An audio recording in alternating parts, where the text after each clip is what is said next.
Hello दोस्तों, स्वागत है आपका एग्ज़ाम स्टडी विद संगीता में। दोस्तों, आज के इस वीडियो में हम बात करेंगे आरआरबी आरपीएफ कांस्टेबल के सेट नंबर 4 की। दोस्तों, आरपीएफ कांस्टेबल परीक्षा 18/1/2019 की सेकंड शिफ्ट का ये सेट है, जिसमें आज हम जीके जीएस के महत्वपूर्ण 50 प्रश्नों को यहाँ पर कवर करेंगे। ये वीडियो यदि आपको अच्छा लगे, हेल्पफुल लगे, तो प्लीज़ वीडियो को लाइक और शेयर ज़रूर कीजिएगा। और यदि अब तक आपने हमारे चैनल को सब्सक्राइब नहीं किया है तो प्लीज़ चैनल को सब्सक्राइब करना मत भूलिएगा। तो चलिए स्टार्ट करते हैं। आरआरबी आरपीएफ कांस्टेबल परीक्षा सेट नंबर 4। यदि आपके मौलिक अधिकारों को राज्य ने हनन किया है तो ऐसा कौन सा मूल अधिकार है जिसके खिलाफ नागरिक अदालत में अपील कर सकते हैं? तो देखिए, इस क्वेश्चन का सही आंसर है ऑप्शन 2, यानी कि संवैधानिक उपचारों का अधिकार। ठीक है, याद रखिएगा दोस्तों, इसका आर्टिकल बहुत पूछा जाता है। ठीक है, संवैधानिक उपचारों का अधिकार किस आर्टिकल में, यानी कि किस अनुच्छेद में है? तो ये है अनुच्छेद 32 में। इंपॉर्टेंट है, ध्यान रखना। ठीक है, अनुच्छेद 32 में। अगला क्वेश्चन है, टेबल टेनिस खेलों को ओलंपिक खेलों में किस वर्ष मान्यता दी गई? सही आंसर हो जाएगा इसका ऑप्शन 2, 1988। ठीक है, 1988। क्षेत्रफल की दृष्टि से विश्व का 7वां सबसे बड़ा देश कौन सा है? क्षेत्रफल की दृष्टि से विश्व का 7वां सबसे बड़ा देश है अपना देश भारत। ठीक है, कितना है इसका क्षेत्रफल? तो ये है 32 लाख। याद रखिएगा, एग्जाम में पूछ लेता है 32,87,000 32,87,263 वर्ग किलोमीटर। ठीक है, और साथ ही साथ याद रखना, भारत विश्व का सर्वाधिक जनसंख्या वाला देश है और इस सूची में चीन दूसरे स्थान पर है। क्वथनांक से नीचे किसी भी तापमान में द्रव को परिवर्तित करने की प्रवृत्ति को क्या कहा जाता है? तो देखिए, इसे कहते हैं दोस्तों बाष्पीकरण। क्या कहते हैं? बाष्पीकरण। लाहौर कांग्रेस अधिवेशन के अध्यक्ष कौन थे? इंपॉर्टेंट क्वेश्चन है ये। क्यों है तो अभी आपको मैं बताता हूँ। देखिए, इसका राइट आंसर है दोस्तों पंडित जवाहरलाल नेहरू। ठीक है, देखिए, वर्ष 1929 में, कब? 1929 में, वर्ष 1929 में कांग्रेस का अधिवेशन लाहौर में हुआ। इस अधिवेशन में भारतीय राष्ट्रीय कांग्रेस ने पूर्ण स्वराज का संकल्प लिया था। ठीक है, पूर्ण स्वराज का संकल्प यहाँ से लिया गया था। निम्नलिखित में से किस राज्य की सबसे लंबी तटरेखा है? सही आंसर हो जाएगा गुजरात। ठीक है, सही आंसर क्या है इसका? गुजरात। देखिए, गुजरात समुद्र तट की लंबाई लगभग 1600 किलोमीटर है, जो अरब सागर से घिरी हुई है, और ये भारत में राज्यों में बात करें तो सबसे लंबी तटरेखा है। निम्नलिखित में से किसने माउंट आबू जैन मंदिर का निर्माण करवाया था? इंपॉर्टेंट है दोस्तों, ये भी पूछ लेता है कि माउंट आबू जैन मंदिर है कहाँ। तो देखिए, इसका राइट आंसर क्या है? ऑप्शन ए, विमल शाह। ठीक है, विमल शाह। देखिए, दिलवाड़ा जैन मंदिर राजस्थान के सिरोही जिले के माउंट आबू में स्थित है। ठीक है, कहाँ पर है? राजस्थान के सिरोही जिले के माउंट आबू में स्थित है। और इसको किसने बनवाया था? इसको बनवाया था विमल शाह ने।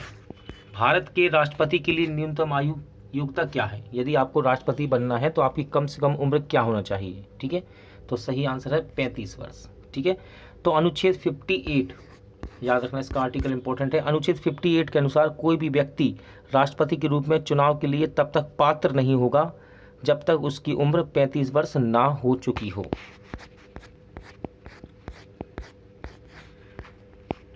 इनमें से कौन सा संगठन सरकार द्वारा घोषित न्यूनतम समर्थन मूल्य पर किसानों से खाद्यान्न खरीदता है? तो सही आंसर इसका भारतीय खाद्य निगम। ठीक है, भारतीय खाद्य निगम। भारत की संसद में कौन शामिल है? तो देखिए, भारत की संसद में कौन शामिल है? इंपॉर्टेंट क्वेश्चन है। तो भारत की संसद दोस्तों ये बनती है लोकसभा और भारत की राज्यसभा और राष्ट्रपति से मिलकर। ठीक है, कई बार ये क्वेश्चन एग्जाम में रिपीट हुआ है, इसको मार्क कर लेना, इंपॉर्टेंट है। भारत में दिल्ली उच्च न्यायालय की स्थापना कब की गई थी? Most important question. तो दिल्ली उच्च न्यायालय की स्थापना दोस्तों की गई थी 1966 में। तो दिल्ली उच्च न्यायालय की स्थापना 31 अक्टूबर 1966 को दिल्ली उच्च न्यायालय अधिनियम 1966 के अधिनियम द्वारा की गई थी। 2003 की वित्तीय जिम्मेदारी और बजट प्रबंधन कानून के बारे में क्या सही है इनमें से? तो सही आंसर इसका वित्तीय सुधार और व्यय नीति। तो 2003 की वित्तीय जिम्मेदारी और बजट प्रबंधन कानून वित्तीय सुधार और व्यय नीति के बारे में है। 2011 की जनगणना के अनुसार हमारे देश में लिंग अनुपात क्या है? राइट आंसर हो जाएगा ऑप्शन 2, यानी कि 1000 पुरुषों पर 943 महिलाएं। ठीक है, option 2। An inquiry into the nature and causes of the wealth of nations नामक पुस्तक किसने लिखी है? इंपॉर्टेंट बुक है ये, और इसके राइटर हैं एडम स्मिथ। ठीक है, ऑप्शन 2 एडम स्मिथ।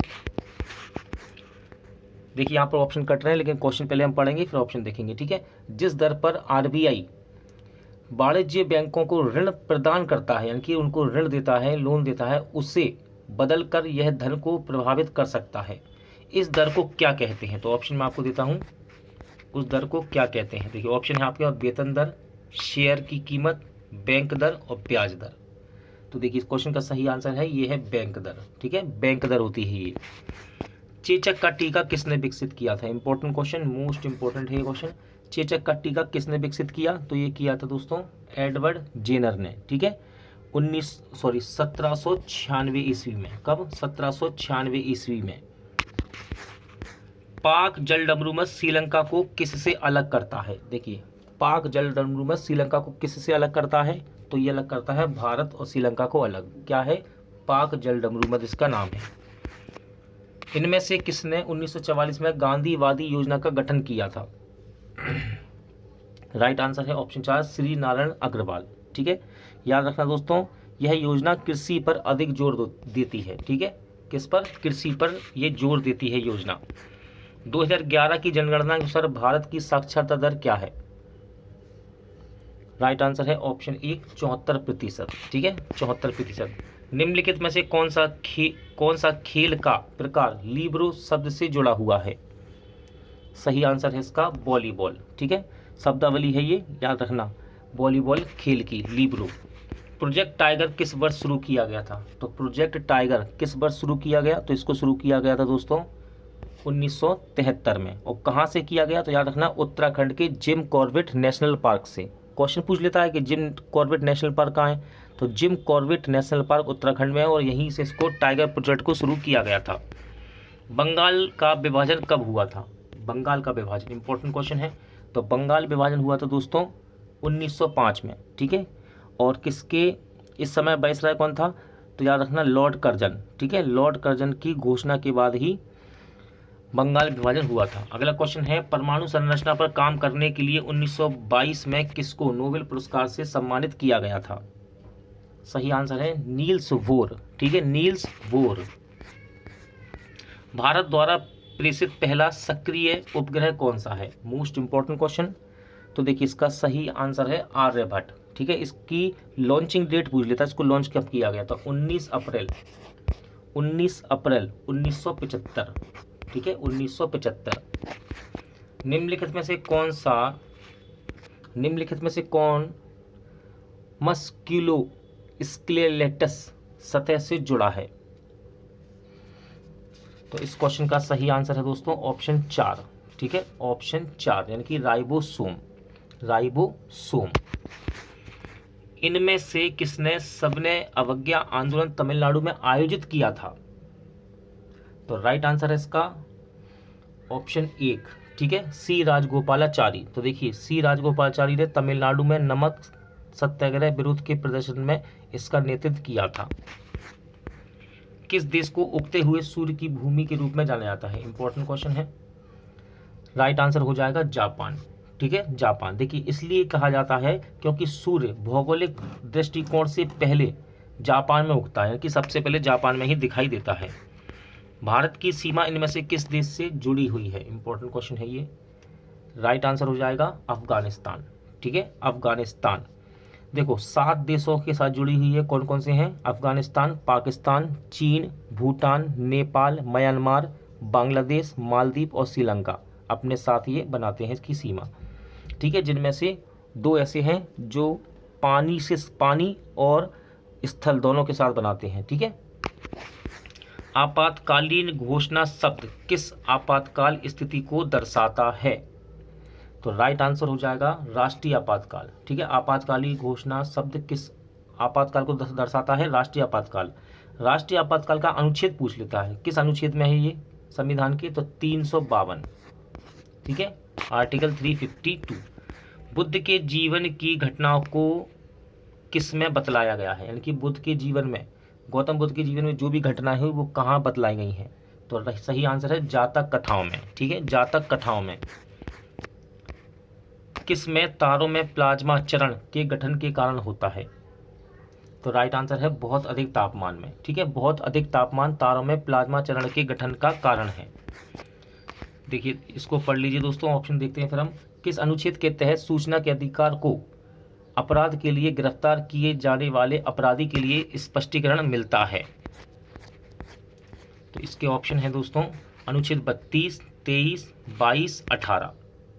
तो देखिए इसका राइट आंसर है ऑप्शन, इसका राइट आंसर होना चाहिए दोस्तों ऑप्शन 3, यानी कि अनुच्छेद 22। सुन लीजिए, अनुच्छेद 22 गिरफ्तार या हिरासत में लिए गए व्यक्ति को सुरक्षा प्रदान करता है। उज्बेकिस्तान की राजधानी क्या है? तो उज्बेकिस्तान की राजधानी है दोस्तों ताशकंद। ठीक है, ताशकंद। और इसकी मुद्रा क्या है उज्बेकिस्तान की? तो मुद्रा है उज्बेक सोम। 2018 राष्ट्रमंडल खेलों का आधिकारिक शुभांकर क्या था? तो सही आंसर है बारबी। ठीक है, बारबी नामक कोआला।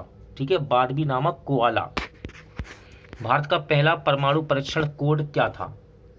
तो भारत का पहला परमाणु का परीक्षण कोड का नाम था दोस्तों लाफिंग बुद्ध था। ठीक है, 18 मई 1974 को भारत के पहले सफल परमाणु बम परीक्षण को का निर्धारित गुप्त कोड है ये। ठीक है,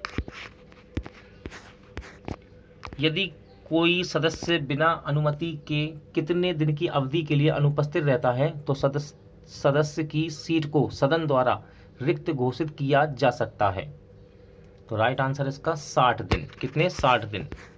अमरावती शैली की वास्तुकला का संबंध इनमें से किस राज्य से है? तो देखिए अमरावती का जब भी नाम आए याद रखना दोस्तों, इसका संबंध है आंध्र प्रदेश से। ठीक है, आंध्र प्रदेश। निम्नलिखित में से किस नदी को दुख की नदी के रूप में जाना जाता है, यानी कि शोक की नदी कहते हैं? तो ये है आपकी दामोदर नदी। ठीक है, दामोदर नदी कहाँ है ये? तो ये पश्चिम बंगाल में बहती है और उसको शोक की नदी के नाम से जाना जाता है। पिट्यूटरी ग्रंथि किससे जुड़ी है? पिट्यूटरी ग्रंथि किससे जुड़ी है? तो ये जुड़ी है मस्तिष्क के आधार से। ऑप्शन 3 इसका राइट आंसर है।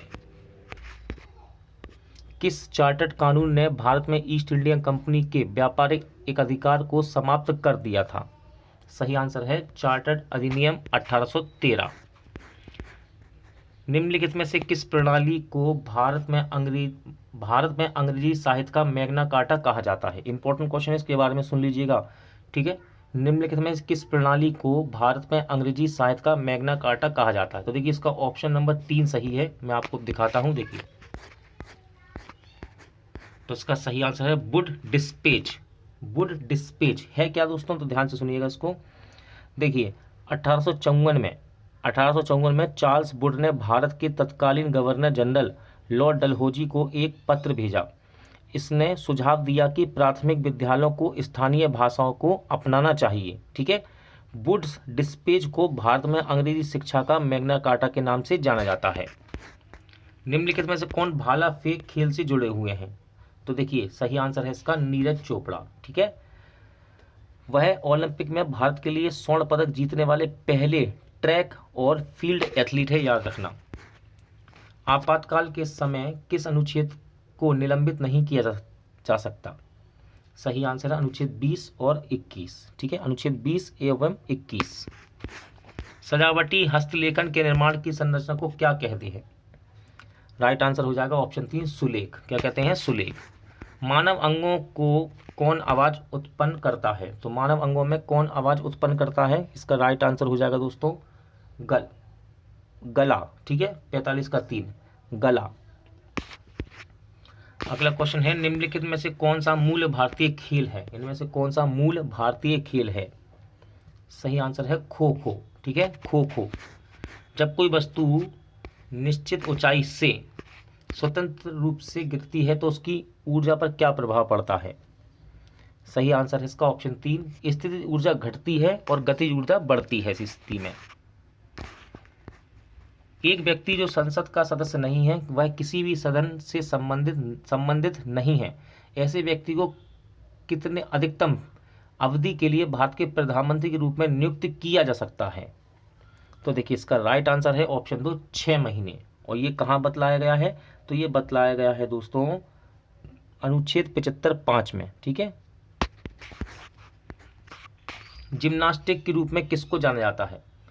देखिए यहाँ पर ऑप्शन कट रहे हैं लेकिन आप क्वेश्चन पूरा करिएगा, मोस्ट इंपॉर्टेंट क्वेश्चन है ये। जिम्नास्टिक के जनक के रूप में किसको जाना जाता है? तो जिम्नास्टिक के जनक के रूप में ऑप्शन दिखाता हूँ दोस्तों, यहाँ कटे हुए हैं, देखिए ये रहे। जिम्नास्टिक के जनक के रूप में किसको जाना जाता है? तो सही आंसर इसका ऑप्शन 4, फ्रेडरिक लुडविग जोन। ठीक है, फ्रेडरिक लुडविग जोन। तो ये कहाँ के हैं? जर्मनी के रहने वाले हैं ये। ठीक है, चलिए जर्मन है ये, इनका संबंध जर्मनी से। अगला क्वेश्चन है, सभी प्रतिनिधियों को भारत सरकार द्वारा संयुक्त रूप से प्रशासित, निर्वाचित और निर्देशित किया गया है। तो राइट आंसर इसका संसद। ठीक है, संसद ने।